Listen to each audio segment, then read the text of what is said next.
കുഴപ്പമില്ല, അങ്ങനെ പോകും. കുഴപ്പമില്ലേ? എന്ത് കുഴപ്പമില്ലാത്ത? അത് ചേട്ടൻ എന്ത് പൊട്ടത്തരായി പറയുന്നത്? ഇങ്ങോട്ട് വിളിച്ചിട്ട് കളിയാക്കുന്നോ?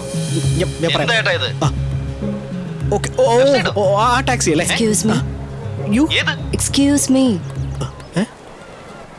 മീ എനിക്ക് നിങ്ങളെ ഒരുപാട് ഇഷ്ടം. എന്നെ കല്യാണം കഴിക്കാമോ?